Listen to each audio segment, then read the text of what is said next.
بسم اللہ الرحمن الرحیم۔ شروع اللہ کے نام سے جو بڑا مہربان نہایت رحم والا ہے۔ اعوذ باللہ من الشیطان الرجیم، بسم اللہ الرحمن الرحیم۔ الحمد للہ والصلاۃ والسلام علی اہلہا، اللہم صلی علی محمد وآل محمد وعجل فرجہم۔ محترم ناظرین و سامعین، السلام علیکم ورحمۃ اللہ وبرکاتہ۔ آج کی نئی ویڈیو کے ساتھ حاضر خدمت ہے، میں ہوں علی روحانی اور آپ دیکھ رہے ہیں علی روحانی آفیشیل یوٹیوب چینل۔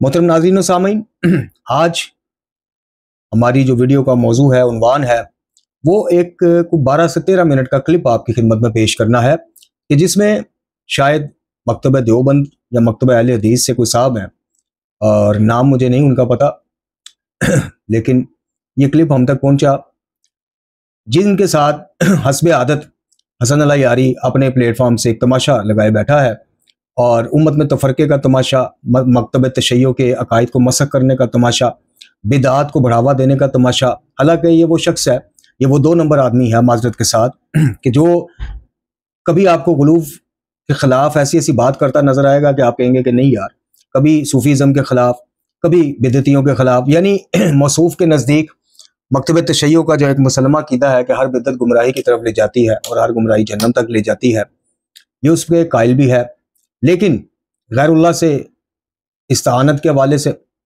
زنجیر زنی کے حوالے سے، قمیضیں اتار کے ماتم کے حوالے سے، شہزادہ قاسم کی مہدی کے حوالے سے اور دیگر بدعتی امور کے حوالے سے یہ سب سے آگے بڑھ چڑھ کے بغیر کسی قرآنی اور بغیر کسی مسند حدیث کی دلائل سے یہ آپ کو گفتگو کرتا، وکالت کرتا نظر آئے گا۔ زبانی کلامی غالیوں کا دشمن، زبانی کلامی صوفیہ کا دشمن، زبانی کلامی تصوف کا دشمن، بدعتیوں کا دشمن، اور عملی طور پہ ہر بدعت کو بڑھاوا دینے۔ اب اس کے پیچھے 2 وجوہات ہیں۔ آپ کو اگر کچھ یاد ہو، خاص کر اس کے حواریوں سے میں مخاطب ہوتا ہوں کہ حواریان یاری مداری، اگر آپ کو یاد ہو تو کچھ عرصہ پہلے اس نے ایک ٹاپک چھیڑا تھا اپنے چینل پہ، سید زادی کا غیر سید سے نکاح۔ اس میں اس کو جو شدید رد عمل، چونکہ اکثریت ظاہر ہے اسی عقیدے کی حامل ہے پاکستان میں خاص کر، ہندوستان میں خاص کر، کہ وہ نکاح، اس نکاح کو، سید زادی کا غیر سید سے نکاح کو حرام سمجھتے ہیں۔ اس نے جب یہ اپنی علمی زوم میں آ کے یہ شوشہ چھیڑا، یہ ٹاپک چھیڑا، تو جب اس پہ شدید رد عمل آیا پاکستان سے، غالیوں کی اکثریت، ملنگوں کی اکثریت نے اس کے خلاف پوسٹر شیئر کرنا شروع کر دیں، اور ہماری اطلاعات کے مطابق یورپ میں بیٹھے ہوئے چند فنانسر نے اس کو چندہ دینا بند کر دیا۔ تو پھر اس کی ذرا عقل ٹھکانے آئی اور اس کا اصل روپ بھی سامنے آیا کہ یہ کوئی مدافع اہل بیت نہیں، مدافع مکتب تشیع نہیں، یہ تو صرف ڈالر کا مدافع ہے۔ اپنے ڈالروں کا تحفظ کرنے کے لیے اور ان میں اضافے کے لیے یہ ٹیکسی ڈرائیور آج یہاں پہ شیخ الحدیث بن کے بیٹھا ہوا ہے۔ بہت جلد انشاءاللہ، اللہ رب العزت کی ذات بڑی بے نیاز ہے اور اس کی لاٹھی بڑی بے آواز ہے، بہت جلد اس کے چہرے سے یہ نقاب جو سرک ناب شروع ہو گیا ہے وہ مکمل اتر جائے گا۔ تو جب اس نے یہ دیکھا کہ جناب اس قسم کے ٹاپک جو غالی اور ملنگوں کے قائد کے خلاف جاتے ہیں، ان پہ ڈیبیٹ کر کے یا ان کی مخالفت کر کے، تو میرے تو فنانسر مجھ سے ناراض ہو گئے، وہ روٹ گئے، پے پال سے پیسے آنا بند ہو گئے، بینک اکاؤنٹ میں وہ اس طرح سے پیسے نہیں آ رہے جس طرح آنے چاہیے۔ اس نے اپنا فوراً ہی مزاج اور لب و لہجہ غالیوں کے حوالے سے بدل دیا۔ اس چلاک آدمی نے فوراً اپنے چینل پہ غالی ملنگوں میں سے کبھی کسی نوحہ خان کو، کبھی کسی ذاکر کو مدعو کرنا شروع کر دیا، جس میں شوکت رضا شوکت سر فہرست ہے، اور اس نے ٹاپک وہ رکھے کہ جو ایران کے بزرگان یا مجتہدین، ان کی مطلب کردار کشی کے اوپر اس نے مشتمل ٹاپک شروع کر دیے۔ پھر اس نے مسلمہ عقائد شیعہ کے خلاف ایک مہم شروع کر دی۔ پھر اس نے محرم قریب آئے تو زنجیر زنی کے اوپر، اس کے حق میں، اس کے اثبات میں اس نے دلائل دیں تاکہ غالی ملنگوں کو راضی رکھا جائے، چونکہ آل اوور ورلڈ میں ان کی تعداد زیادہ ہے، موحدین کی تعداد بہت کم ہے، نہ ہونے کے برابر ہے۔ تو ظاہر ہے چندے موحدین تو نہیں دیتے، جو موحدین ہیں بھی وہ اس طرف رجوع نہیں کرتے، تو چندے اور یہ مدافع اہل بیت اور اہل بیت کا موضع اس کو ٹائٹل دیا تھا غالی اور ملنگوں نے۔ جب غالی اور ملنگ ہی ناراض ہونا شروع ہو جائیں گے تو بھائی حسن اللہ یاری کی دکانداری کیسے چلے گی؟ جو اس کے عقائد اس کو دیتے ہیں وہ شاید اس کو پوری نہیں پڑتی۔ یہ سیٹ اپ سارا انہوں نے اس کو بنوا کے دیا ہوا ہے۔ ایک ٹیکسی ڈرائیور کی اتنی بساط نہیں ہے کہ جتنا اس نے جدید قسم کا سیٹ اپ لگا کے وہاں پہ بیٹھا ہوا ہے۔ بہرحال تو اب اس کا رخ، اس کی توپوں کا رخ ہو گیا موحدین کی طرف اور شیعہ کے مسلمہ عقیدوں کی طرف۔ کچھ چھیڑ چھاڑ یہ پہلے کر چکا تھا، جیسے میں نے عرض کی کہ ویسے بظاہر بدعتیوں کا بڑا مخالف بنا رہے گا، تصوف کا مخالف بنا رہے گا، اور بظاہر جو ہے غالیوں کا مخالف بنا رہے گا. کام ہر وہ ڈالے گا کہ جو غالی اور ملنگ کرتے ہیں, جو بدعتی کرتے ہیں, کام ہر اس کی وکالت کرے گا, حمایت کرے گا. کیوں؟ آج اس کو معاہدین قبول کر لیں اور غالیوں سے زیادہ اس کے بینک اکاؤنٹ میں پیسہ بھیجنا شروع کر دیں. یہ میں آپ کو شرط لگا کے کہتا ہوں, یہی حسن اللہ یاری ہوگا, اور یہی زنجیر زنی کے خلاف اور اس طرح کی چیزوں کے خلاف آپ کو بولتا نہ نظر آئے, مجھے پکڑ لیجئے. صرف اس کو فنانسر ملنے کی دیر, کوئی 2-4 بندے مل کے اس کو کہیں گے یاری صاحب منتھلی 20-30 ہزار ڈالر, مسئلہ ہی کوئی نہیں, تو اسی ذرا زنجیر زنی دے اتنے چک کے رکھو کام. تو دیکھو یہی حسن اللہ یاری, آپ لوگ دیکھیں گے کہ زنجیر زنی کے خلاف ایسی اس کا ثبوت میں دیتا ہوں, اس کا ثبوت دیتا ہوں. اس بدبخت نے کچھ عرصہ پہلے, ویڈیو کلپ موجود ہے, کسی کو چاہیے ہو تو حسن اللہ یاری سے رابطہ کر لیں, چلیں اسی سے آپ لے لیں. اس نے شہادت ثالثہ در تشہد نماز اس نے باطل قرار دیا, بڑا کھل کے بولا. یہ کچھ عرصے بعد جب اس پہ بھی گالی اور ملنگوں کی طرف سے چندے رک گئے, ڈالر آنا رک گئے, کچھ عرصے بعد یہی یاری تھا جو کہہ رہا تھا کہ گناہ کو نہیں آپ لے سکتے, آپ ایک امام کیا 12 اماموں کے تشہد میں نام لے سکتے. اسی طرح آج اس کو کوئی فنانسر دلوا دیں جو اسے کہے کہ زنجیر زنی رام ہے, اس کو ثابت کر, اور 20-30 ہزار 50 ہزار ڈالر شاہی کوئی نہیں.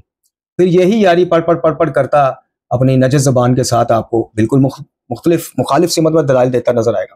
یہ جو کلپ میں آپ کی خدمت میں پیش کرنے جا رہا ہوں, یہ کلپ وہ کہتے ہیں نا لو آپ اپنے دام میں سیاد آ گیا یا اپنے جال میں سیاد آ گیا, معذرت شعر و شاعری کا اتنا میں اچھا وہ بندہ نہیں ہوں. تو وہ حال اس کے ساتھ ہوا. اس نے ہمارے شیعہ نوجوانوں کو خراب کرنے کے لیے اور غیر شیعہ برادران کو ہماری تکفیر کا جواز فراہم کرنے کے لیے اس نے قرآن کے ناقص ہونے کے ایشو کو چند ضعیف روایات کا سہارا لے کے اتنا پروپوگیٹ کیا, اتنا اٹھایا, اتنی تشہیر کی کہ آج جو پردے آپ کے اللہ تعالیٰ نے رکھے ہوئے تھے وہ اللہ نے تو رکھے تھے, آپ نے خود اتارنا شروع کر دیے اس یاری مداری کو سپورٹ کرتے ہوئے. اس کلپ میں جہاں یہ قرآن کو ناقص کہتا ہے اور کہتا ہے کہ جی مکمل قرآن جناب مولا کائنات کے پاس تھا, اصل قرآن وہ تھا, اب وہ چلا گیا امام زمان تک. اور ہم نے بارہا آپ کی خدمت میں عقلی اور منطقی دلائل سے ثابت کیا تھا کہ یہ بات سرے سے ہی خلاف قرآن اور خود خلاف خدا چلی جاتی ہے معاذ اللہ. کیوں کہ اللہ رب العزت اپنی آخری کتاب اپنے نبی آخر الزمان صلی اللہ علیہ وسلم پر اتارتا ہے, زندہ جوید معجزہ. اب اس کو کچھ عرصے بعد نبی کی وفات کے 20-30 سال بعد ہی اس اصل کتاب کو غائب کروا دیتا ہے, چونکہ اللہ کی منشا کے خلاف تو نہیں ہو سکتا. اور نامعلوم وقت تک, یعنی 14 صدیاں گزر گئی ہیں, آگے پتہ نہیں کتنی صدیاں گزرنی ہیں, اس اصل کتاب کو اللہ غائب ہی رکھواتا ہے اپنے امام کے ذریعے. تو پھر اس دوران جو 1400 سال یا 2000 سال یا 2500 سال, اللہ جانے کب امام کا ظہور ہونا ہے, تو وہ جو عرصہ بنے گا اس میں امت ہدایت کہاں سے لے گی, جبکہ اصل کتاب ہی ہمارے پاس نہیں. ہمارے پاس تو نامکمل بقول یاری اور اس کے حواریوں کے ناقص اور نامکمل کتاب ہے. تو پھر اصل قرآن ہی جب نہیں, پورا قرآن ہی کوئی نہیں, تو پھر ہدایت ناقص چیز سے تو معذرت کے ساتھ لی نہیں جاتی. ایک یہ بات. اب وہ اسے سوال کرے گا آپ کے سامنے مولوی, پتہ نہیں ان کا نام کیا ہے, بہرحال ان کے لیے بھی کچھ جوابات لیے آج طالب علم خادم مکتب حاضر ہوا ہے. دوسرا یہ اپنی بات میں اس طرح سے آ گیا کہ دوسری جو چیز اس نے شیعہ نوجوانوں کے عقیدوں کو متزلزل کرنے کے لیے اور غیر شیعہ برادران کو ہم پر ہنسنے کے لیے دوسری چیز کا جس زور و شور سے اس نے ہمیشہ پرچار کیا, وہ یہ تھی کہ ہمارے امام تقیہ کرتے تھے. مولا علی نے اپنے بیٹوں کے نام جناب شیخین کے نام پہ رکھے, جی تقیہ کرتے تھے. مولا علی نے اپنی بیٹی کا جناب ام کلثوم سلام اللہ علیہ کا عقد جناب عمر سے کیوں کر دیا, جی وہ مولا علی کی بیٹی جیسی کچھ جننی تھی, چڑیل تھی, مولا علی کی اصل بیٹی نہیں تھی, اور وہ اس لیے کرنا پڑا مجبوراً کہ جناب خلیفہ دوم نے دھمکی دے دی تھی کہ چوری کے الزام میں مولا علی علیہ السلام کے معاذ اللہ میں ہاتھ کٹوا دوں گا. اور یہ روایت میرات العقول جو شرح ہے اصول کافی کی, اس میں ملا باقر مجلسی صاحب نے درج کی ہے, اور اس ضعیف اور غیر معتبر اور بے سرپا روایت کو لے کے یہ حسن اللہ یاری صاحب مدافع اہل بیت بنے ہوئے. اچھا, جب ہر امام تقیہ کرتے ہیں, قرآن مکمل نہیں, تو ہدایت کے دونوں دروازے آپ پر بند ہو گئے معاذ اللہ. کیوں کہ دو ہی تو چیزیں تھیں جو نبی خدا صلی اللہ علیہ وسلم جن سے تمسک رکھنے کا حکم دے گئے تھے, قرآن ایک اطرت.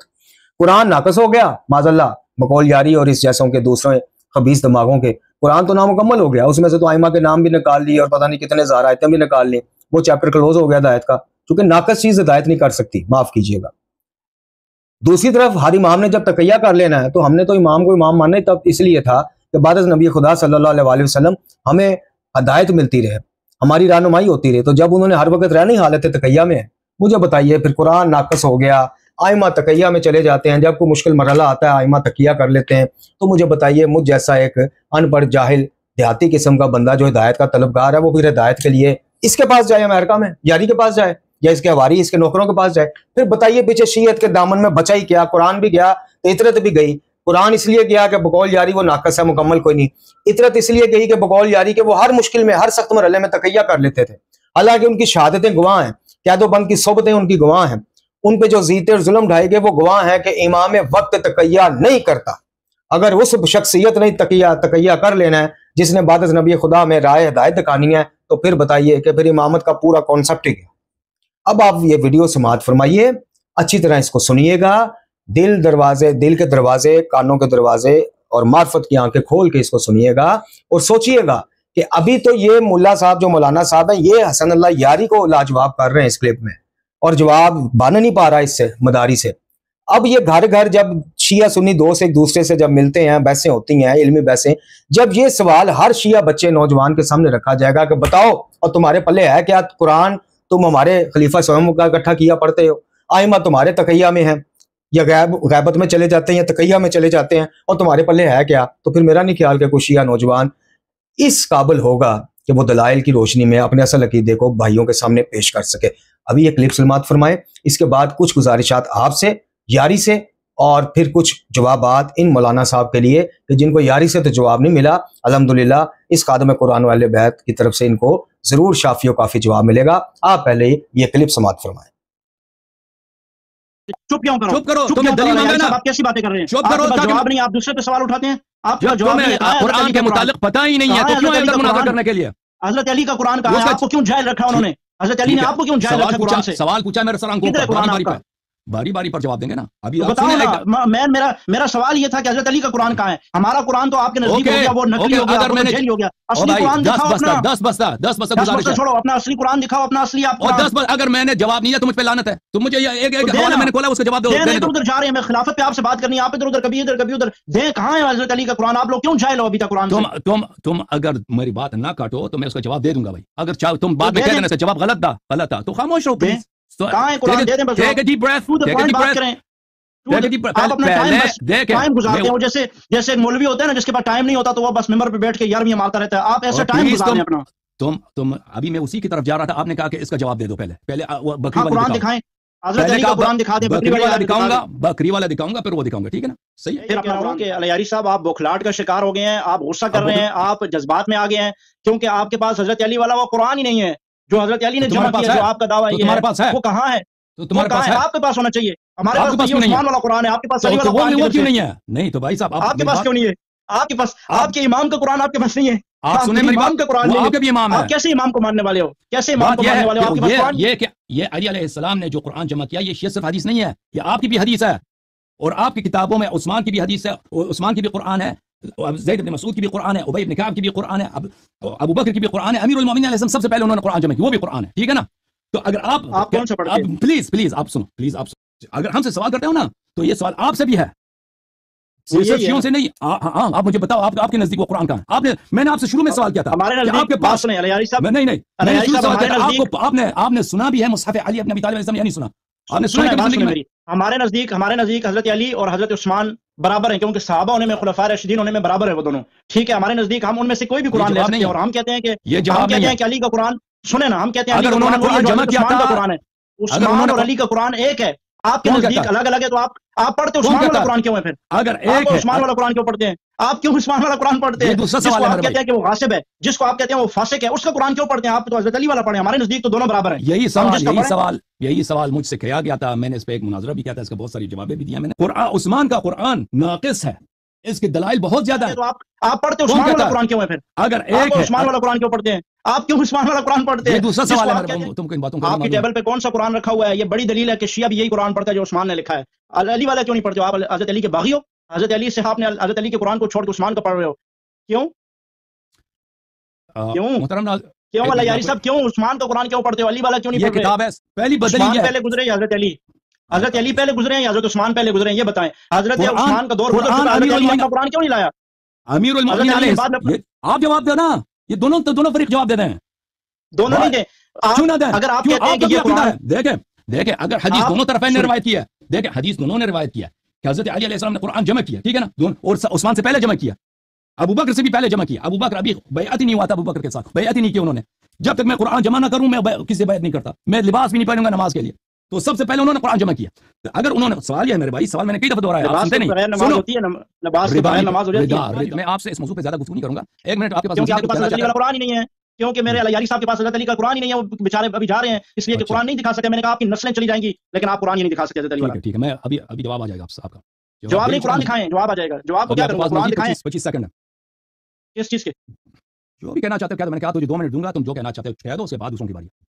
چلے 2 منٹ دیں پھر. اللہ یاری صاحب 10 سیکنڈ رہتے ہیں, 10 منٹ. یہ کیا کر رہے ہیں اللہ یاری صاحب خدا کے لیے. یہ کیا, میں نے کہا کہ آپ زندگی آپ کی ختم ہو جائے گی, آپ کی نسلیں چلی جائیں گی, آپ حضرت علی والا قرآن مجھے نہیں دکھا سکتے, نہ آپ کے پاس ہے. اوکے 2 منٹ سے ختم ہو گیا, الحمدللہ رب العالمین. ہم جو تکفیر کرتے ہیں شیعہ کی, اس میں بنیادی وجہ یہی ہے کہ اس وجہ سے ہم کہتے ہیں کہ وہ صحابہ اکرام پر نہیں بلکہ صحابہ اکرام کی آڑ میں حضور علیہ الصلوۃ والسلام کی توہین کرتے ہیں. حضور علیہ الصلوۃ والسلام کی توہین, رب کی توہین, قرآن کی توہین کرتے ہیں کہ قرآن نے ان کی تربیت ہی نہیں کی. اللہ کے رسول نے قرآن کے ذریعے سے تربیت کی لیکن ان کی تربیت نہیں ہو سکی. اسی وجہ سے ہم شیعہ کے تکفیر کے قائل ہیں. یہی بنیادی وجہ ہے کہ آپ حضور علیہ الصلوۃ والسلام پر ڈائریکٹ ان پر جو ہے وہ ہٹ کرتے ہیں. تو میں یہ کہنا چاہ رہا تھا کہ قرآن کریم کی اتنی آیات مبارکہ جو صحابہ اکرام کے متعلق ہیں وہ ساری کی ساری, اس میں سے کوئی ایک صحابی بھی اس کا استثناء نہیں ہے. چاہ جائے کہ حضرت ابو بکر و عمر ان کی شخصیات ہی بلند اور برتر ہیں, اعلیٰ ہیں, بالا ہیں, اس لیے کہ حضرت علی رضی اللہ تعالیٰ عنہ نے خود ان کے ساتھ رہ کر ان کی عمارت میں کام کیا, ان کے ساتھ رہے.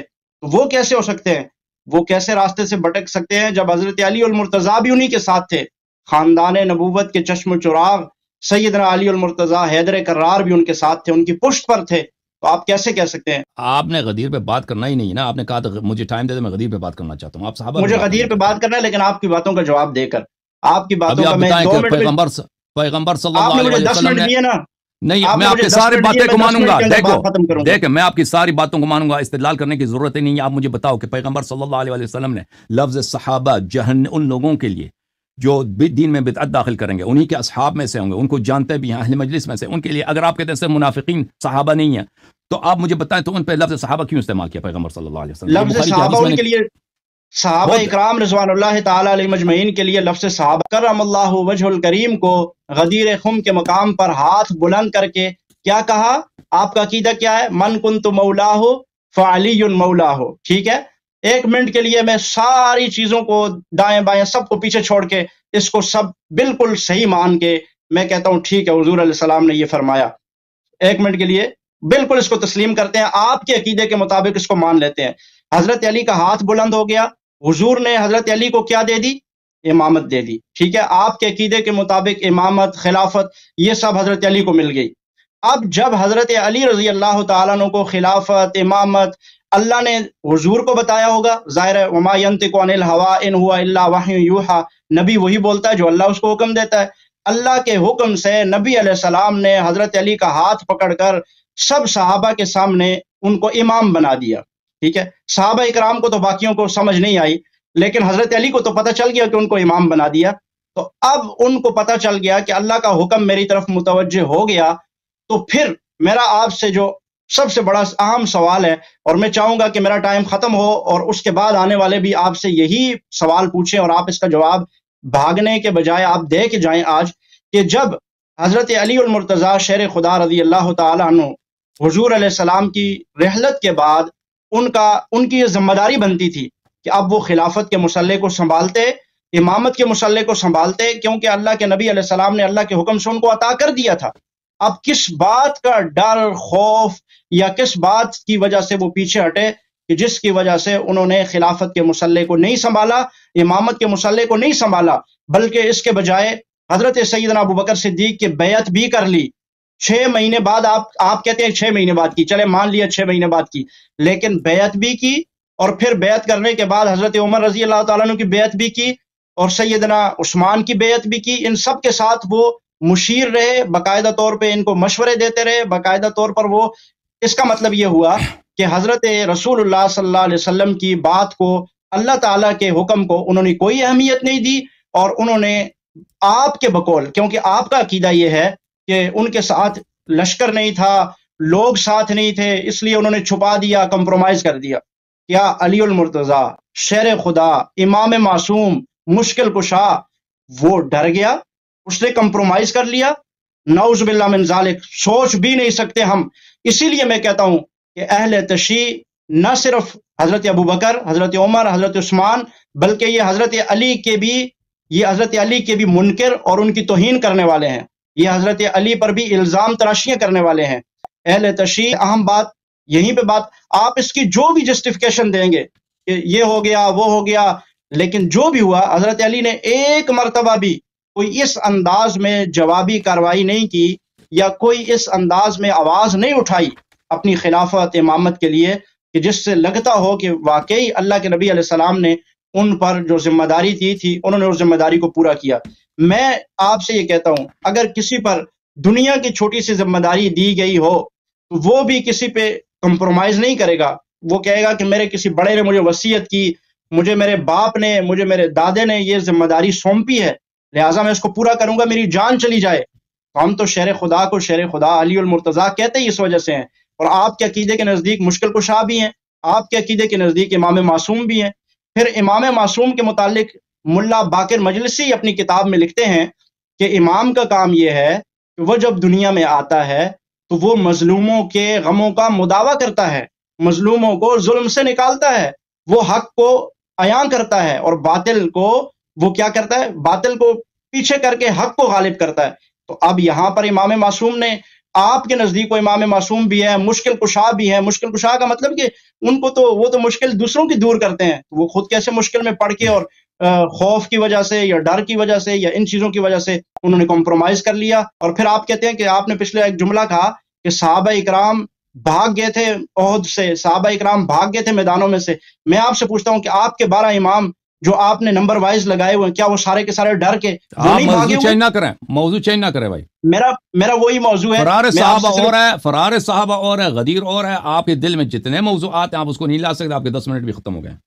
نہیں ختم نہیں ہوا، میں یہ کہہ رہا ہوں کہ آپ کے 12 امام ابھی تک چھپے ہوئے ہیں لیکن آپ ان کے کوئی بات نہیں کرتے، آپ صحابہ کی بات کر رہے ہیں۔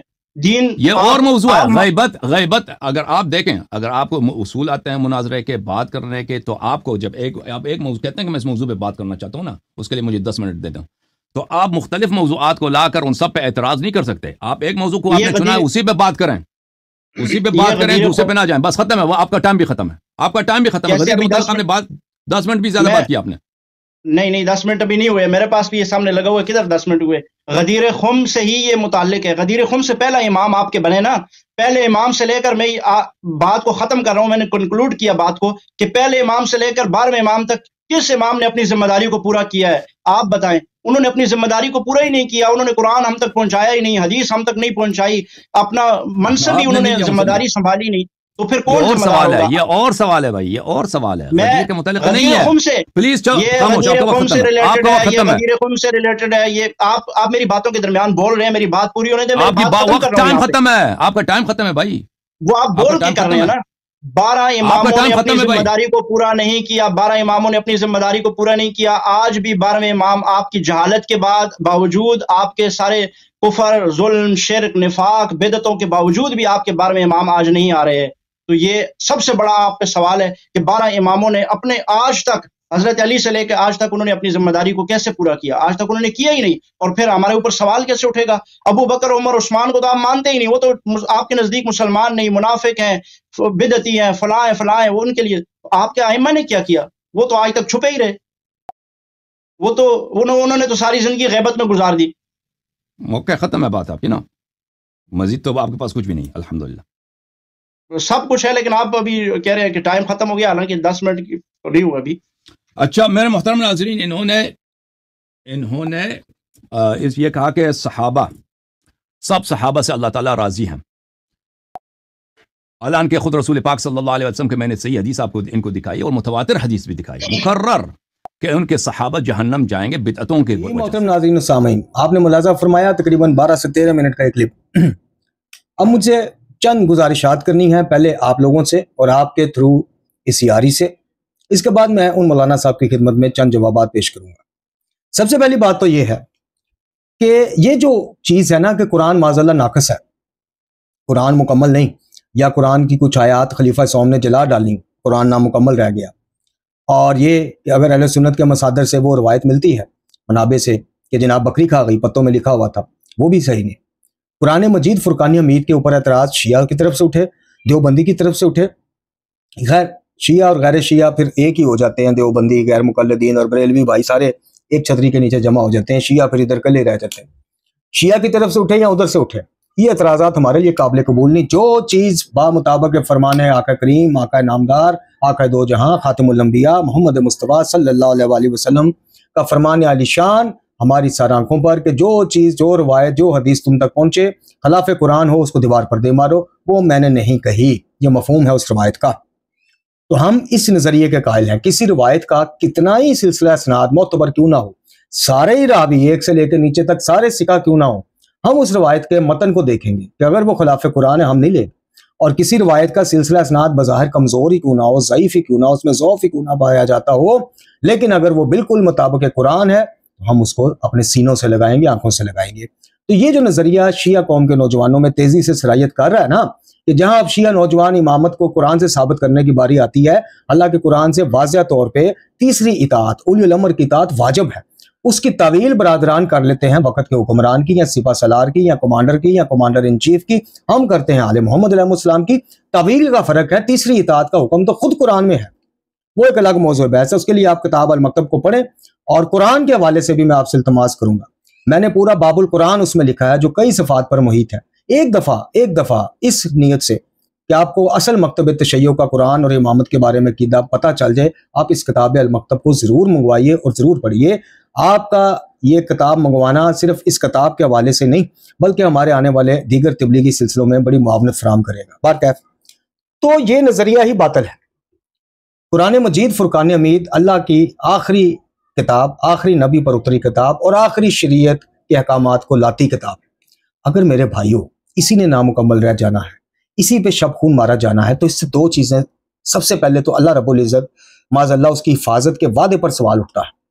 دوسرا سوال اٹھتا ہے کہ ہمارے ہاں یہ نظریہ پایا جاتا ہے کہ یہ ہستیاں یعنی سرکار آل محمد علیہ السلام بعد از نبی خدا صلی اللہ علیہ وآلہ وسلم یہ وارثان قرآن ہیں. اور بھائی یہ کیسے وارث ہیں؟ پھر ناسبی کیوں نہ سوال اچھل کے کریں کہ یہ کیسے وارث قرآن ہے کہ جو 20 سال حفاظت نہ کر سکے اور خلیفہ سوہم نے آ کے یا اس بکری نے آ کے جناب قرآن کو نامکمل کر دیا. تو دوسری بات یہ ہے کہ آل محمد علیہ السلام میں چلیں مولا علی علیہ السلام کے زمانہ آتے، ظاہری خلافت کا زمانہ آتے آتے یہ قرآن ناقص ہو چکا تھا، تو پھر جناب امیر سے لے کے 11ویں امام تک ہر کسی نے اسی قرآن کو پڑھنے کا حکم کیوں دیا؟ اسی سے متمسک. ان کو نہیں پتا تھا یہ کتاب تو نامکمل ہے، انہوں نے قرآن کو اپنا امام اور رہبر پیشوا بنانے کا ہمیں حکم کیوں دیا کہ جب وہ مکمل ہی نہیں، وہ ناقص ہے؟ انہوں نے ہمیں اس کی جگہ یہ کیوں نہیں کہا کہ صبر کرو جب تک ہمارا قائم ظہور نہ کرے، اصل کتاب نہ لے آئے، تم نے اس کتاب سے ہدایت نہیں لینی چونکہ نامکمل ہے، اس میں ہمارے نام نہیں ملیں گے تمہیں. تو عقیدہ امامت قرآن سے ثابت نہ ہو تو قرآن ناقص، عزاداری قرآن سے ثابت نہ ہو قرآن ناقص. کوئی عقیدہ ہمارا قرآن سے ثابت نہ ہم کر سکے اپنی کامل علمی کی وجہ سے، کیونکہ مکتب تشیع کے الحمدللہ کی عقائد ہیں وہ جو قرآن سے ثابت ہے، جو نہیں ہے وہ بعد میں داخل کیے گئے، ہم ان کو نہیں مانتے، ہم ان کو بدعت مانتے ہیں. میں نے المکتب میں لکھ دیا سارا کچھ الحمدللہ. تو جو چیز ہماری خود ساختہ چیز ہمیں قرآن سے، امامت خود ساختہ نہیں ہے. میں نے عرض کی تیسری اطاعت کا حکم ہے قرآن میں، کئی جگہوں پر ہے. طویل کا فرق ہے شیعہ سنی میں، حکم ہے، تیسری اطاعت ہے، واجب ہے، طویل کا فرق. تو جو چیز میں اپنی خود ساختہ، میں زنجیروں کو، میں ذوالجناح کی تزیین و رائش کو، میں دیگر اس طرح کی چیزوں کو قرآن سے نہ دکھا سکوں، میں عقلی اور منطقی دلائل دینے کی جگہ قرآن سے، یعنی بڑا ہی سمپل سا، میں اگلے انشاءاللہ ویڈیو میری اسی موضوع پہ آپ دیکھیے گا، راسخن فی العلم اور اولی الامر، اس موضوع پہ میری ویڈیو انشاءاللہ جلد آئے گی. تو جو چیزیں ثابت شدہ ہیں میں ان کو بھائیوں کو قائل نہ کر سکوں اور میں قرآن پہ ٹھپا لگا دوں کہ ناقص ہے، یہ کام پہلے ڈالا ہوا ہے. یہ یاری تو صرف پروموٹر ہے ان ضعیف روایات کا. یہ نوری صاحب کا بھلا ہو، ایک نوری صاحب گزرے ہیں، محدث نوری ہیں یا پتہ نہیں کیا ان کا نام ہے، مرزا یوسف ہے شاید، اس طرح کر کے نام میرے ذہن سے معذرت. کچھ ڈائبٹیز کی کارستانیوں میں یہ بھی ایک کارستانی ہے کہ انسان کا حافظہ کمزور ہو جاتا ہے. بار کیا ہے، تو یہ 2-4 اکابر گنے چنے، کچھ 4-5 ہی ہیں، ان سے زیادہ نہیں ہے. انہوں نے یہ کام ڈالا ہوا ہے، قرآن ناقص والا شوشہ انہوں نے چھیڑا تھا جس کا رد کیا ہمیشہ اکابرین نے، اور دائرہ اسلام سے باہر قرار دیا ہر اس انسان کو جو اس موجودہ قرآن کو مکمل نہیں مانتا، محفوظ نہیں مانتا. دوسری گزارش آپ سے یہ ہے کہ میرے بھائیوں، تقیہ اس چیز کا نام ہے کہ آپ کا جس جگہ پہ عقیدہ ظاہر کرنے سے جان مال عزت چلا جائے، آپ وہاں پہ اپنا عقیدہ چھپا لیں. اور یہ شیعہ سنی کی بات نہیں ہے. کہیں آپ کو پتہ چلا ہو کہ متشدد ہندوؤں نے حملہ بور دیا ایک چھوٹی سی مسلمان بستی پہ اور آپ وہاں سے گزر رہے ہیں، وہ آپ کو بھی روک لیتے ہیں، ہاتھوں میں ننگے چھرے ہیں، تلواریں ہیں، پستولیں ہیں، وہ آپ سے کہتے ہیں بول تیرا عقیدہ کیا ہے. تو اگر آپ وہاں پہ اپنے آپ کو مسلمان کی جگہ عیسائی، ہندو، سکھ شو کر بھی دیتے ہیں تو اسلام آپ کو مرتد نہیں قرار دے دے گا، چونکہ آپ نے تقیہ وہاں پہ کیا جہاں جان بچانا واجب. اسی طرح کسی علاقے میں آپ کو شیعہ شو کرنے پر آپ کی گردن اڑا دی جائے، آپ اپنے چھپا لیں، یہ تقیہ. لیکن یہ تقیہ ہمارے لیے ہے. ائمہ طہار علیہ الصلوۃ والسلام بعد از نبی خدا ہادی امت وہ تقیہ نہیں کرتے، انبیاء تقیہ نہیں کرتے، ماں سوائے کہ جو مطلب جیسے جناب ابراہیم کے حوالے سے ملتا ہے کہ انہوں نے توریا سے کام لیا، جناب سارہ کا اور ان کا جو واقعہ ہے ہدایت دینے میں. یعنی میں آپ کو چھوٹی سی مثال دیتا ہوں، خلفائے ثلاثہ جناب شیخین کے حوالے سے جو جاری پرچار، یعنی اختلافات تو ہیں، اختلافات نہ ہو تو شیعہ سنی کی ڈیفرنس ہی ختم، تفریق ہی ختم، اختلافات تو ہیں، لیکن جس حد پہ یاری چلا جاتا ہے اس حد پہ اس کے بقول یہی جذبات مولا علی کے بھی تھے. تو جب مولا علی کے جذبات تھے تو جب اس سے پوچھا جاتا ہے کہ پھر وہ کیوں مشورے دیتے رہے ایسی حکومتوں کو جو جن کے سربراہ اسلام سے پھر گئے تھے بعد از نبی خدا صلی اللہ علیہ وسلم، تو وہ کہتا ہے جی تقیہ کیا تھا، فلاں امام نے یہ کام کیوں کیا، تقیہ کیا تھا، فلاں امام نے فلاں خلیفہ سے تحفے کیوں وصول کیے، تقیہ کیا تھا، امیر شام کا 20 سالہ دور امام علی مقام نے کیوں گزار دیا، تقیہ کیا تھا جی صلح امام حسن مجتبیٰ کے نزدیک. اچھا جی جب امیر شام کے حوالے سے گفتگو ہوتی ہے کہ ناصبیوں کی طرف سے سوال آتا ہے کہ امام حسن مجتبیٰ علیہ السلام نے جناب پھر تم لوگوں کے بقول ایک اسلام سے پھرے شخص کو حکومت والے کر دی، وہ کہتے ہیں جی تقیہ میں کر دی. یہ بتائیے کہ یہ ائمہ کی ہم تعریف بیان کر رہے ہیں، ان کی بہادری نے ڈری دلیری بیان کر رہے ہیں، ان کا دین کے لیے شہید ہو جانا بیان کر رہے ہیں، یا معاذ اللہ معاذ اللہ معاذ اللہ ثم معاذ اللہ ان کے خائف ہونے کی ہم دلیلیں خود سے گڑ گڑ کے دیتے جا رہے ہیں مخالفین کو کہ لو جی ہمارے امام اس جگہ بھی ڈر گئے، اس جگہ بھی ڈر گئے، اس جگہ بھی ڈر گئے، اس جگہ بھی ڈر گئے. نتیجہ کیا نکلا جو آپ نے اس کلپ میں سماعت فرمایا کہ اس مولانا نے کہہ دیا کہ بھائی کیا کیا جائے کہ آپ صحابہ کرام کو تو بڑے تانے کستے ہیں، آپ کے تو سارے امام خود حالت تقیہ میں زندگیاں گزار گئے، خائف ہو کے گزار گئے، ڈر کے گزار گئے. پھر ظاہر ہے کہ جس طرح یاری کی زبان اپنی نہیں رہتی، میں کہتا ہوں ناصبی شاید ابھی بھی تھوڑا سا اہل بیت کا احترام کر جاتے ہیں، ورنہ یاری جس لیول پہ جذبات کو بھڑکا دیتا ہے تو شاید کل کو ناصبیوں کی زبان بھی اپنی زبان نہ رہے. تو پھر نقصان آپ بھگتے ہیں، جواب دیں. پھر ہم کیوں جواب دیں؟ میں کیوں جواب دوں یا مجھ جیسے دیگر جو اس نظریے کے قائل نہیں وہ کیوں جواب دیں؟ پھر یاری اور اس کے واری آگے ہوئے نا، ہمت کریں، جگرا پیدا کریں، بتائیں کہ کیا ائمہ ڈرتے تھے، بزدل تھے معاذ اللہ، ہر بات پہ تقیہ کر جاتے تھے. بچوں کے نام کیوں رکھے جی تقیہ میں رکھے، بیعت کیوں کی جی 6 ماہ بعد تقیہ میں کی، فلاں چیز کیوں نہیں کی جی تقیہ میں کی، فلاں مشورہ کیوں دیا جی خلیفہ دوم کو تقیہ میں دیا، رشتہ کی بات آ گئی تو تقیہ میں کیا، فلانے کا بات آ گئی تو تقیہ میں کیا. اور بھائی جب ہر بات میں انہوں نے تقیہ کرنا ہے تو پھر میں ایک غیر شیعہ بھائی کو یا بہن کو کیسے قائل کروں کہ شیعت میں آ جاؤ، یہاں پہ نبوت کے بعد امامت کا سلسلہ شروع ہے. اچھا جی امامت کیا ہے؟ امامت امام کی زیر نگرانی. اچھا جی امام کیا ہے؟ امام محافظ شریعت ہے، امام محافظ قرآن ہے، امام محافظ علوم انبیاء ہے، امام وارث قرآن ہے، امام نے تشریعات اور توضیحات کرنی ہے، امام نے دین کی نشر و اشاعت کرنی ہے. تو اینڈ پہ جا کے یہ ساری خوبیاں گنوا کے جب مجھ پہ یہ سوال آئے کہ بھائی اس امام نے یہ سب کچھ کرنا ہے جو بات بات پہ تقیہ کر لیتے تھے، تو میرے پلے کیا رہ گیا؟ میں کیا جواب دوں؟ بتائیے آپ کیا جواب دیں گے؟ اور میرے دوستو خدا کا واسطہ ہے اس کے شر سے نکل آؤ. ضعیف روایتیں سنیوں میں بھی ہیں، شیعوں میں بھی ہیں، آپ کے اپنی کتب میں اصول کافی سمیت آپ کے اپنے مسلمہ عقیدوں کے خلاف روایتیں ہیں. پھر بتاؤ یاری کو ہمت کر، اصل کا بن اپنی کا، اور وہ روایتیں بھی بیان کیا کر، چونکہ اس کے نزدیک اصول کافی ساری معتبر ہے، ایک بھی ضعیف روایت نہیں. اصول کافی اور یاری اور میں آمنے سامنے سینٹر میں اصول کافی، اسے کہ بندہ بنے، مرد بنے، میری اس روایات کا رد کر کے دکھائے. میں اصول کافی سے ثابت کرتا ہوں کہ باغ فدق میں سنی سچے. وہ کہتے ہیں جی علم انبیاء کی میراث ہوتی، یہی چیز میں اصول کافی سے نہ دکھا سکوں میں مجرم. پھر بتائیے پھر کہاں جائے گی آپ کی مومنیت، شیعت کدھر چلے جائیں گے پھر آپ باغ فدق کے کیس؟ تو کتابوں میں جو آ گیا وہ سب سچ ہو گیا. اس طرح تو پھر احتجاج تبریزی میں امام حسن مجتبیٰ علیہ الصلوۃ والسلام کو امیر شام کے حوالے کرنے کا منصوبہ خود ان کے شیعوں نے بنایا تھا. مانو پھر اس بات کو. پھر شہید مرتضیٰ مطہری کے نزدیک شیعہ ہی امام علی مقام کو کوفے بلا کے قتل کرنے والے ہیں. مانو پھر اس چیز کو، انہوں نے بھی کتاب میں لکھ دیا. وہ عقل سے بھی کام لیا کریں.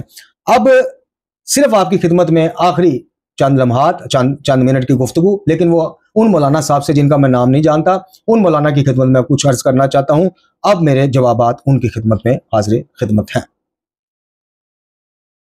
جی میرے عزیز، میرے برادر مولانا صاحب، معذرت میں آپ کے نام سے واقف نہیں، ورنہ یقیناً آپ کے نام سے آپ کو مخاطب کرتا.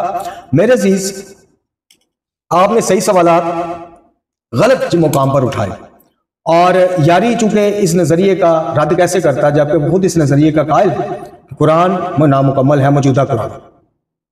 دیکھیں میرے عزیز، ہمارے ہاں اسی طرح قرآن کے حوالے سے کچھ روایات موجود ہیں جس طرح آپ کے ہاں موجود ہیں.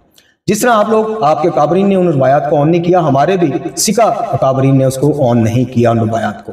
یہ روایت ضرور موجود ہے کہ وہ امام علی مرتضیٰ علیہ السلام سرکار نے قرآن اکٹھا کیا، جمع کیا اور وہ لا کے دیا، لیکن اس کو نہ اپنایا گیا، تسلیم نہ کیا گیا، تو مولا کائنات علی بن ابی طالب علیہ السلام اس کو واپس لے۔ لیکن یہ بات کہ انہوں نے پھر یہ کہا کہ اب تم قیامت تک اس کو نہیں دیکھ سکو گے، یا کسی روایت میں کہا کہ اب میرے آخری بیٹے اولاد میں سے جو فرزند ہوگا اس کی ظہور تک تم نہیں دیکھ سکو گے، معذرت کے ساتھ اس طرح کی کوئی روایت ہمارے اکابرین نے اس کو صحیح السند یا متن کے مسودے کے حوالے سے بھی ٹھیک نہیں قرار دیا۔ کیوں کہ بات وہی ہے کہ جب قرآن مجید کتاب ہدایت ہی غائب ہو جانی ہے 2000-2500 سال یا 3000، اللہ عالم کا بھی امام کا ظہور ہونا ہے، تو پھر امت نے ہدایت کہاں سے لینی؟ تو اس لیے جو موجودہ قرآن ہے، جو آپ اس کلپ میں بار بار کہہ رہے تھے کہ بھئی قرآن آپ وہی پڑھتے ہیں، جناب عثمان والا قرآن، جناب علی والا قرآن، سب سے پہلی بات تو یہ ہے کہ میں آپ کو دعوت فکر دوں گا اور متوجہ کروں گا، قرآن نہ علی مرتضیٰ کا ہے نہ جناب عثمان بن عفان کا ہے، قرآن اللہ کا کلام اور میرے نبی کریم صلی اللہ علیہ وسلم آقا دو جہاں پہ اترا ہوا کلام، اور میرے نبی کا زندہ اور جاوید موت ظاہر، نہ جناب عثمان کا ہے تو نہ جناب علی مرتضیٰ کا ہے۔ بار کیا ہے؟ فرق صرف اتنا تھا جناب مولا مرتضیٰ کے جمع کردہ قرآن میں اور جناب دیگر جناب زید بن ثابت یا جو خلیفہ سوم کے زمانے میں ترتیب دیا گیا، فرق صرف ترتیب کا تھا۔ مولا کائنات علی بن ابی طالب علیہ السلام کا وہ قرآن جو امام زماں کے پاس ہے کچھ روایات کے مطابق، اس میں اور موجودہ مصحف میں صرف فرق اتنا ہے کہ وہ قرآن مولا کائنات نے ترتیب دیا تھا، اسی شان نزول کے ساتھ اتری آیات کو اکٹھا کیا تھا کہ جیسے ان کا نزول ہوتا رہا۔ پہلی صورت اگر اقرا سے پہلا حرف، پہلی آیت اقرا سے شروع ہوتی ہے تو وہ وہاں سے ہی الحمد کے بعد اس کا آغاز کیا گیا، جیسے جیسے آیات آئیں اسی ترتیب سے، چونکہ نبی خدا صلی اللہ علیہ وسلم کی گود میں پلے بڑے، زبان رسالت کو چوس کر جوان ہونے والے علی مرتضیٰ سے زیادہ بعد از نبی خدا کس کو علم ہوگا کہ قرآن کی کون سی آیت کس موقع پر اتری تو کون سی آیت کس موقع پر اتری؟ مصحف عثمانی میں اور مصحف علوی میں فرق صرف یہ تھا، قرآن یہی تھا، آیات اتنی تھی، مجموعہ یہی تھا، مسئلہ یہ تھا کہ ترتیب کا فرق تھا، تو مولا کائنات نے اس کی ترتیب وہی رکھی کہ جس ترتیب سے آیات نازل ہوئی، اور دوسری چیز یہ تھی کہ اس کا حجم بھی زیادہ تھا، وہ اس لیے تھا کہ آیات اضافی نہیں تھی۔ مولا کائنات علی بن ابی طالب علیہ السلام نے پورا پس منظر شان نزول بیان کیا ہوا ہر آیت کے ساتھ، یعنی بتایا ہوا، یعنی ہم ازیوم کر لیتے ہیں کہ مولا کائنات نے کہا ہوگا کہ مولا کائنات علی بن ابی طالب نے کہ یہ آیت کب اتری کہ جب نبی خدا صلی اللہ علیہ وسلم فلاں غزوے میں مشغول تھے، مدینہ میں تھے، مکہ میں تھے، سفر میں تھے، گھر میں تھے، ہجرت میں تھے، اس حساب سے ہر آیت کا انہوں نے پس منظر، جس کو آج کل کی زبان میں آپ اور ہم حاشیہ کہتے ہیں نا، جو قرآن کے سائڈ پہ حاشیہ لگا ہوتا ہے مختلف علماء کا، وہ حاشیہ مولا علی نے اتنا لگایا تھا کہ اس کا حجم زیادہ ہو۔ یہ دو فرق کے علاوہ تیسرا فرق ہوئی، موجودہ قرآن جسے مصحف عثمانی کہا جاتا ہے، الحمد سے والناس تک جس کی ترتیب ہے، اس کو مکمل نہ ماننے والا، اس پہ نقص کا الزام لگانے والا شیعہ تو درکنار مسلمان نہیں رہتا۔ اس لیے یاری کا اگر یہ عقیدہ ہے تو ہمارے نزدیک مدعی اسلام سے کک آؤٹ ہو چکا ہے اگر وہ اس قرآن پہ انگلی اٹھاتا ہے کہ یہ مکمل ہے، اور وہ اٹھاتا ہے، یقیناً اٹھاتا ہے۔ دوسری میرے عزیز بات یہ ہے کہ آپ تک کچھ روایات کی بابت یہ چیز غلط پہنچائی گئی ہے اور ہمارے اپنوں کی طرف سے پہنچائی گئی ہے کہ ہمارے امام تقیہ کرتے تھے۔ بالکل تقیہ ان معاملات میں نہیں کرتے تھے جہاں معاملہ ہدایت اور رشد و ہدایت سے جڑا ہو، جہاں معاملہ اصلی اور نقلی سے جڑا ہو، جہاں معاملہ کھرے اور کھوٹے سے جڑا ہو، وہاں پہ امام تقیہ نہیں کرتے۔ امامت کا کانسیپٹ ہی غلط ثابت ہو جاتا ہے اگر وہاں بھی امام نے خاموش ہو جانا ہے۔ مثلاً مثال کے طور پہ اگر کچھ افراد ہمارے ائمہ کے نزدیک مسلمان نہیں تھے تو امام کہیں گے کہ نہیں تھے۔ اگر امام ایسا نہیں کہہ رہے تو وہ مسلمان تھے، کمیاں اور کوتاہیاں ہو سکتی ہیں، خامیاں ہو سکتی ہیں، لیکن ان کے اسلام پہ اگر امام آواز نہیں اٹھا رہے، انگلی نہیں اٹھا رہے تو ان کا اسلام پھر ثابت ہے۔ امام ایسے معاملوں میں تقیہ نہیں کرتے۔ اگر امام تقیہ کر لیں تو پھر اصل غلط، نقلی، اصلی، کھرا کھوٹا اس کی پہچان بعد از نبی خدا صلی اللہ علیہ وسلم ہمارے شیعہ قائد کے مطابق پھر ہمیں کون کروائے گا؟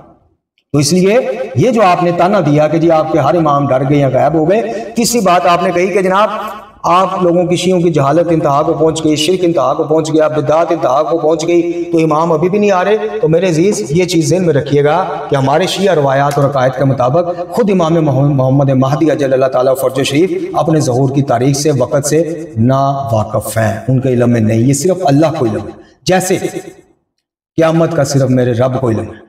اور رہ گئی، میں اب آپ کو الزامی جواب کے طور پہ ایک بات کہتا ہوں، رہ گئی کہ جی شیعوں میں ہاتھ اٹھائی ہوئی ہے، شرک کی، بدعات کی، فلانے کی، ابھی بھی امام نہیں آ رہے، تو میں کہتا ہوں پوری دنیا نے ہاتھ اٹھائی ہوئی ہے مسلمانوں کے خلاف۔ فلسطین میں مسلمان مار رہا ہے، کشمیر میں مار رہا ہے، لبنان، سیریا، ادھر ادھر ہر جگہ پس رہا ہے، تو بیچارہ مسلمان پس رہا ہے، قیامت ابھی بھی نہیں آ رہی، کدھر رہ گئی قیامت؟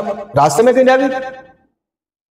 تو پھر میرا یہ سوال اٹھانا مجھے ہو سکتا ہے کہ اسلام سے خارج قرار دے دے، کیوں کہ میں نے اللہ کی حکمت پہ انگلی اٹھائی. بالکل صحیح ہے، ایسا ہی اللہ تعالیٰ کی حکمت پہ انگلی اٹھانا ایک مسلمان کا کام ہی نہیں ہے. اسی طرح میرے عزیز یہ حکمت الہی کے تحت پردہ غیبت میں اپنی مرضی اور منشا سے نہیں ہے. اسی لیے یہ کہنا کہ جی اتنا کچھ ہو گیا امام کیوں نہیں آ رہے، تو کل کو غیر مسلم آ کے کہہ دے گا اتنا کچھ ہو گیا بھائی، اگر تم لوگوں کے عقیدے کے مطابق قیامت آنی ہے تو کیوں نہیں آ رہی؟ تو ہم اس کو کیا جواب دیں گے جو قرآن نے جواب دیا؟ کہ بڑی بے صبری سے پوچھتے مفہوم پیش کر رہا ہوں، قیامت کب آئے گی، وہ چیز کب آئے گی؟ 1400 سال پہلے لوگ شروع ہو گئے. تو اللہ تعالیٰ نے کہا کہ صبر آئے گی، اور جب آئے گی تم اس کی تاب نہ لا سکو گے.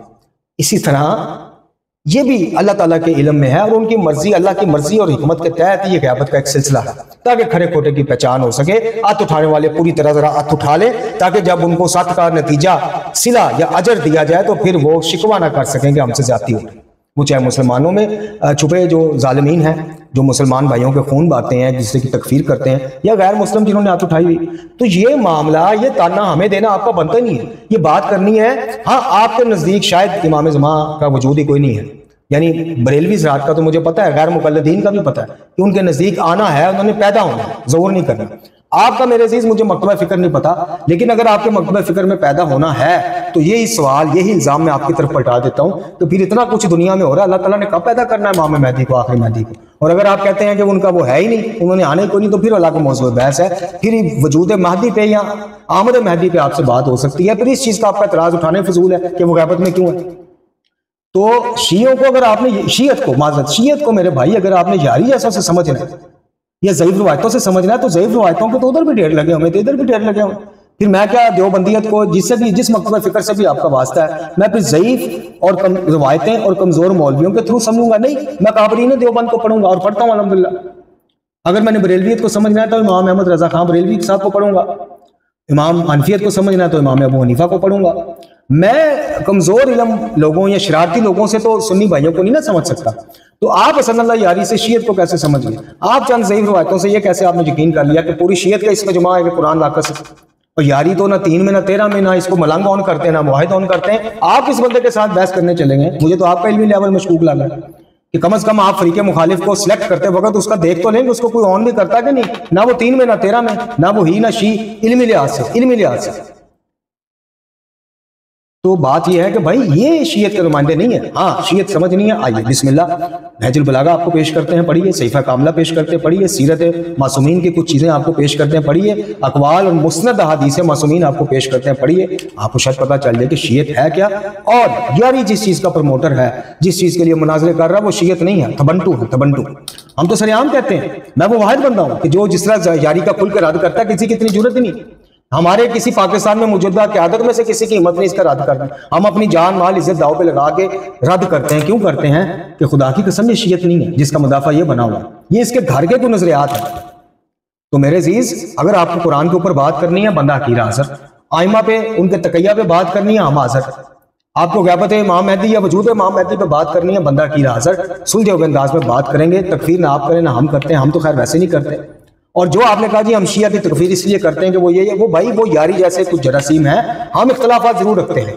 مکتب تشیع کے نزدیک بعد از نبی خدا صلی اللہ علیہ وسلم معیار حق امیر المومنین علی بن ابی طالب کی ذات. آپ کے نزدیک جناب شیخین ہیں، جناب ابو بکر رضی اللہ عنہ، ان کے بعد جناب عمر ابن خطاب رضی اللہ عنہ، پھر جناب عثمان بن عفان رضی اللہ عنہ. آپ کا عقیدہ آپ کو مبارک، آپ کے لیے وہ معیار حق، ہمارا عقیدہ ہمیں مبارک. ہمارے لیے وہ معیار حق جس کے بارے نبی خدا فرما دے کہ علی حق اور حق علی کے ساتھ. تو شیعت کو اگر آپ حسن اللہ یاری کے تھرو سمجھ رہے ہیں، پھر آپ رونگ وے کی طرف جا رہے ہیں. یو ٹرن لیں، واپس آئیں، ملاقات کیجئے، علمی طور پہ مباحثہ کیجئے. ہم حاضر ہیں.